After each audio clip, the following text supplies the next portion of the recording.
Baik, bismillahirrahmanirrahim. Assalamualaikum warahmatullahi wabarakatuh. Selamat pagi dan salam sejahtera bagi kita semua.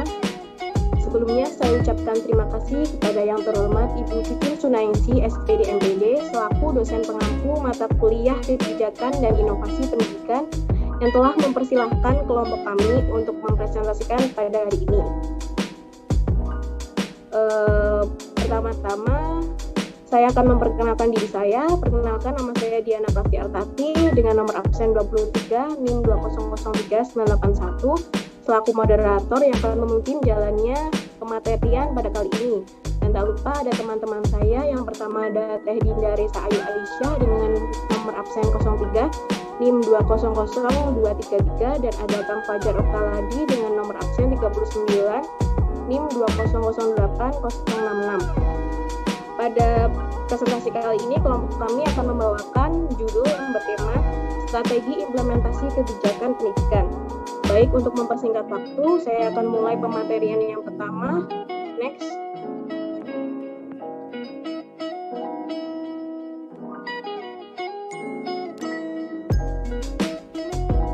Yang pertama yaitu tentang pengertian kebijakan pendidikan. Kebijakan berasal dari kata bahasa Inggris policy yang memiliki arti plan of action, yaitu sebuah rencana tertulis untuk melakukan sebuah tindakan tertentu untuk mencapai suatu tujuan. Sedangkan pengertian pendidikan sendiri kita sudah banyak tahu ya, adalah suatu proses yang di dalamnya terdapat suatu pembelajaran, pengetahuan, keterampilan, dan lain-lain yang biasanya dilakukan oleh satu lembaga, baik lembaga formal maupun non-formal. Nah, dapat disimpulkan jika kebijakan pendidikan adalah suatu rencana tertulis atau aturan yang dibuat oleh lembaga pendidikan untuk merealisasikan suatu tindakan mengenai pelaksanaan pendidikan dan untuk mencapai tujuan tertentu. Next.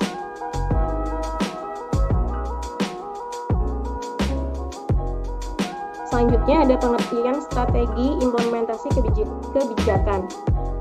Menurut KBBI, strategi adalah rencana atau upaya yang cermat untuk mencapai suatu kegiatan untuk mencapai sasaran atau tujuan tertentu. Sedangkan menurut KBBI, implementasi adalah suatu pelaksanaan atau penerapan. Nah, dapat disimpulkan dari pengertian-pengertian tersebut jika strategi implementasi adalah suatu rencana atau upaya yang dinamis di mana pelaksanaan atau penerapan aturan tertulis guna untuk melakukan suatu kegiatan atau program tertentu. Next. Yang ketiga yaitu ada alur strategi implementasi kebijakan. Alur di sini dibagi menjadi 3. Yang pertama ada tahap sosialisasi, tahap piloting, dan tahap diseminasi. Tahap sosialisasi adalah tahapan yang sangat utama karena sebagai hal penting di mana diperlukannya penyebaran informasi kebijakan yang merata pada tiap-tiap daerah yang dituju oleh kebijakan tersebut. Penyebaran informasi ini bisa dilakukan secara offline maupun online. Yang kedua yaitu ada tahap piloting. Tahap ini memiliki tujuan untuk mengurangi adanya dampak yang ditimbulkan dari uji coba kebijakan. Dengan begitu, diperlukan model uji coba. Model uji coba ini tentu harus memenuhi syarat yaitu akseptabilitas, akuntabilitas, replikabilitas, dan sustainabilitas. Tahapan yang terakhir ada tahap diseminasi, yaitu tahapan penyebaran secara luas atau menyeluruh terhadap kebijakan yang telah ditetapkan. Pada tahapan ini, diseminasi ini memerlukan sarana dan prasarana ataupun fasilitas yang memadai dan tentu memerlukan anggaran yang besar. Sekian pematerian dari saya, selanjutnya akan dijelaskan oleh Kang Fajar. Pada Kang Fajar dipersilahkan. Baik, di sini selanjutnya terdapat pendekatan strategi implementasi kebijakan pendidikan. Pendekatan strategi implementasi kebijakan pendidikan ini terdiri dari pendekatan struktural, prosedural, dan manajerial, pendekatan perilaku, dan pendekatan politik. Di mana pendekatan struktural ini merupakan salah satu pendekatan yang bersifat top-down, yaitu pendekatan ini menekankan pentingnya komando dan supervisi menurut tahapan atau tingkatan dalam struktur masing-masing organisasi. Pendekatan struktural ini bersifat hierarkis organis sehingga relevan untuk situasi-situasi implementasi di mana di dalamnya diperlukan organisasi pelaksana yang bertingkat dan dengan pola perubahan kebijakan yang tinggi. Selanjutnya yang kedua ada prosedural dan manajerial. Pendekatan ini dikembangkan untuk mengatasi kelemahan pada pendekatan struktural. Pendekatan ini berupaya mengembangkan proses-proses dan prosedur-prosedur yang relevan, baik prosedur manajerial maupun teknik memanajemennya. Yang ketiga ada pendekatan perilaku. Pendekatan perilaku ini meletakkan dasar semua orientasi dari kegiatan implementasi kebijakan pada perilaku manusia sebagai pelaksana, bukan pada organisasinya. Sebagaimana dua pendekatan sebelumnya, yaitu pendekatan struktural, pendekatan prosedural dan manajerial. Pendekatan ini juga berasumsi bahwa upaya implementasi kebijakan yang baik adalah bila perilaku manusia beserta segala sikapnya juga harus dipertimbangkan dan dipengaruhi oleh proses implementasi kebijakan tersebar dan dapat berlangsung dengan baik. Yang terakhir ada pendekatan politik, yaitu pendekatan ini lebih melihat kepada faktor-faktor politik dan kekuasaan yang dapat memperlancar atau menghambat proses implementasi kebijakan pendidikan ini. Pendekatan politik juga selalu mempertimbangkan atas pemantauan kelompok pengikut dan kelompok penentang beserta dinamikanya. Dalam pendekatan ini memungkinkan digunakannya paksaan dari kelompok dominan. Selanjutnya ada strategi atau langkah-langkah implementasi kebijakan pendidikan, yaitu strategi implementasi kebijakan pendidikan ini yang pertama memastikan apakah kebijakan yang akan dilaksanakan sudah tepat. Ketepatan dalam memilih kebijakan ini dinilai dari sejauh mana kebijaksanaan yang ada yang telah bermuatan hal-hal yang dapat memecahkan masalah yang hendaknya dipecahkan. Yang kedua ada memastikan apakah kebijakan tersebut sudah dirumuskan sesuai dengan karakter masalah yang hendak dipecahkan atau belum. Karena jika tidak disesuaikan, maka pemecahan masalah akan lebih lama dan cenderung tidak efektif. Yang ketiga adalah apakah kebijakan yang dibuat oleh lembaga mempunyai kewenangan yang sesuai dengan karakter kebijakan itu sendiri. Ditakutkan jika kebijakan bukan dibuat oleh lembaga yang memiliki kewenangan tersebut, maka akan berakibat pada kelancaran pelaksanaan atau implementasinya karena akan sulit untuk memperoleh perizinan. Yang terakhir ada pelaksanaan atau implementasi kebijakan perlu adanya keterlibatan dan dari beberapa aspek, contoh tenaga kerja, sarana prasarana, dana, dan kemampuan organisasi atau lembaga.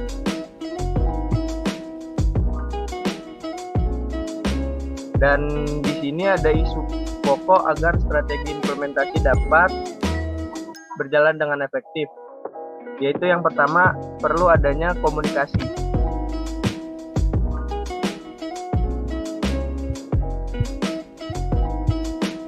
Edward menyebutkan 3 hal penting dalam proses komunikasi kebijakan, yakni transmisi, kejelasan, dan konsistensi. Komunikasi ini berkenan dengan bagaimana kebijakan ini dikomunikasikan kepada organisasi atau pada publik sebagai pelaku kebijakannya. Yang kedua ada sumber daya, yaitu sumber daya ini merupakan faktor penting dalam melaksanakan kebijakan publik. Sumber daya itu meliputi staf yang memadai serta keahlian yang baik untuk melaksanakan tugasnya, informasinya, wewenang, dan fasilitas-fasilitas yang diperlukan untuk menerjemahkan usul-usul di atas kertas guna melaksanakan pelayanan. Selanjutnya, isu pokok agar strategi implementasi kebijakan pendidikan berjalan efektif akan dijelaskan oleh Tedinda. Kepada Tedinda dipersilakan.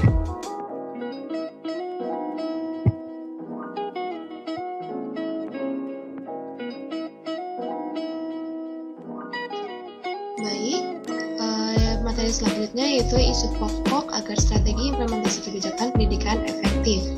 Yang pertama yaitu komunikasi.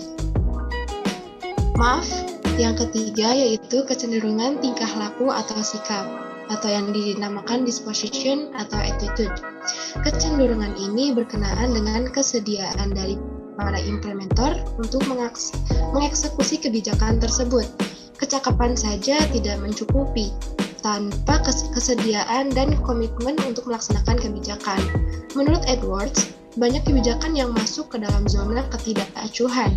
Ada kebijakan yang dilaksanakan secara efektif karena mendapatkan dukungan dari pelaksana kebijakan, namun kebijakan-kebijakan lain mungkin akan bertentangan secara langsung dengan pandangan pelaksanaan kebijakan dan kepentingan pribadi atau organisasi pelaksana. Lalu yang keempat yaitu struktur birokrasi atau bureaucratic structure. Struktur birokrasi ini berkenaan dengan kesesuaian organisasi birokrasi yang menjadi penyelenggara implementasi kebijakan publik.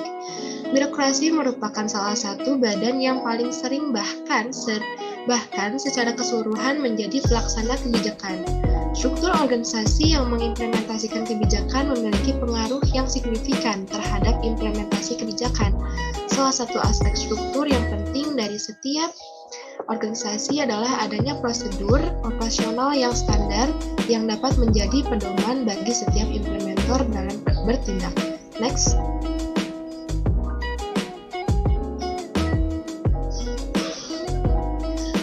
Lalu, materi selanjutnya yaitu faktor keberhasilan dan kegagalan dalam strategi implementasi kebijakan. Ada 3 faktor yang biasanya menjadi sumber kegagalan dan keberhasilan menurut Rohman tahun 2009. Yang pertama yaitu faktor yang terletak pada rumusan kebijakan. Pada faktor yang pertama ini berkaitan dengan diktum atau rumusan kebijakan yang telah dibuat oleh para pengambil keputusan atau decision maker. Kebijakan yang telah dibuat ini menyangkut apakah rumusan kalimatnya jelas atau tidak, tujuannya tepat atau tidak, sasarannya tepat atau tidak, mudah dipahami atau tidak, terlalu sulit dilaksanakan atau tidak, dan sebagainya. Lalu yang kedua, faktor yang terletak pada personil pelaksana.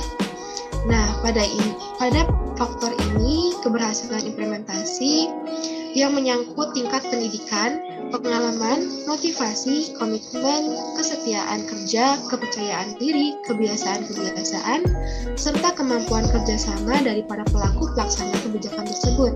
Kesemuanya itu akan sangat mempengaruhi cara kerja mereka secara kolektif dalam menjalankan misi implementasi kebijakan. Lalu yang terakhir yaitu faktor organisasi pelaksana yang merupakan sebagai penentu kegagalan dan keberhasilan dalam implementasi kebijakan karena menyangkut jaringan sistem, hierarki kewenangan masing-masing peran, model distribusi pekerjaan, gaya kepemimpinan dari pemimpin organisasinya, aturan main organisasi, target masing-masing tahap yang ditetapkan, model monitoring yang bisa dipakai, serta evaluasi yang dipilih. Next.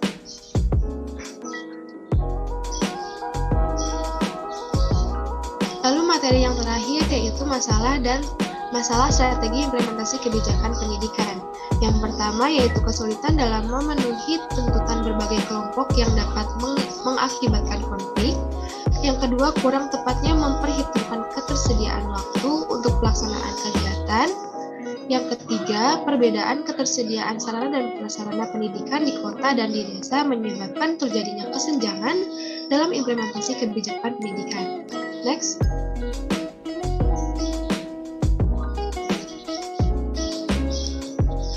Ada pula solusi dari masalah strategi implementasi kebijakan pendidikan. Yang pertama, melakukan sosialisasi terkait kebijakan yang akan dilaksanakan kepada sarana kebijakan pendidikan.